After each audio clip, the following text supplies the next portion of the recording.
Hi நண்பர்களே, இன்றைக்கி நம்ம பார்க்க போகிற டிஷ் கோலா மீன் வறுவல். இதுக்கு தேவையான பொருட்கள் என்னென்ன அப்படின்னா, உப்பு 1 சிட்டிகை, அரை எலும்பிச்சை பழம், ஆச்சி மீன் வறுவல் மசாலா. இப்போது கழுவி வச்ச மீனில் உப்பு சேர்த்து அரை எலும்பிச்சை பழத்தை பிழிஞ்சு விட்டுக்கலாம்.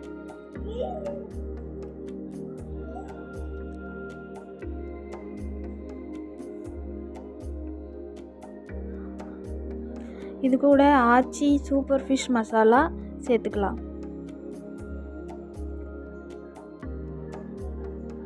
மீனுக்கு தேவையான அளவு சேர்த்துக்கோங்க.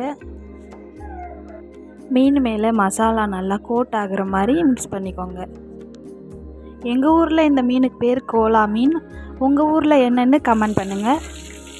வடசட்டியில் எண்ணெய் விட்டு மீனை பொரித்து எடுத்துக்கலாம். கிறிஸ்பியான கோலா ஃபிஷ் ஃப்ரை ரெடி.